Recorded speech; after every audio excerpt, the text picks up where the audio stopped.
deny Mhm. that eating is such a social experience. It It's truly is. when I Mhm. first got celiac disease, I thought, well, I'll just eat before I leave, like, to a dinner or something, and then I won't eat when I'm there.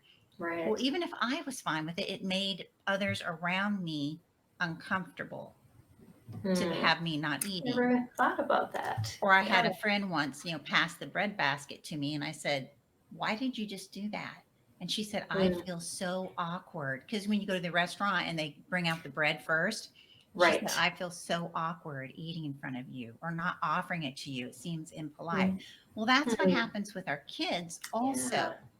So if they're at a picnic, if they are in public school in a cafeteria situation, kids are Hmm. offering them things. And maybe that's not the same as burnout, but Right. it's, well, yeah, because it kind of makes them hate the situation because they have to be different. So Hmm. maybe Hmm. I'm taking a long time to get around to what do you look for? How discouraged are they at being different? And how much pressure is Oh. coming in from the outside? So Right. you might not see the burnout at home when it's a controlled environment. Mm-hmm. Yeah, yeah. It's more so at home or at school, and then I found that even with other behaviors with my son when he was going to private school was that it would just all stay, you know, he'd say certain things there, do certain things there, but then at home it just came out in anger at me.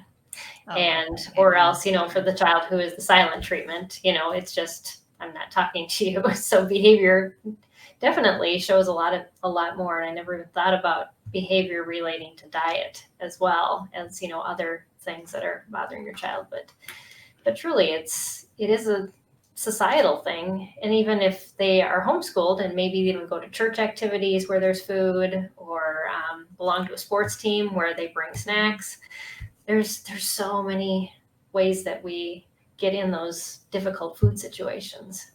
Yes, and you know what? If your friends, your children's friends who understand, and if we as parents even have a chance to make sure that the closest families or the families you spend more time with understand. Again, it goes Hmm. back to my girlfriend who said it feels awkward not to offer it to you. And then it can feel Right. just as awkward if they're completely singled out.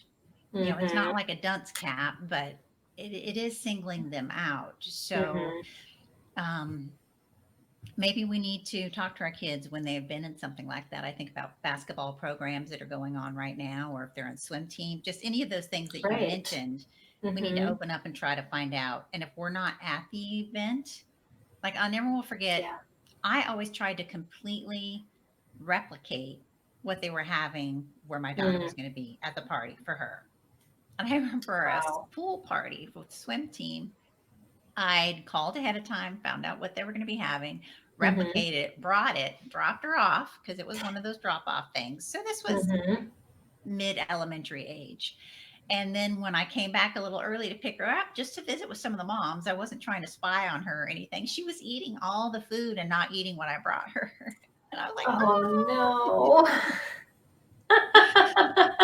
oh, there was no burnout there. She was really wanting to be like the other kids and get in line with the other Right. kids. And when they're Hmm. young, it's hard.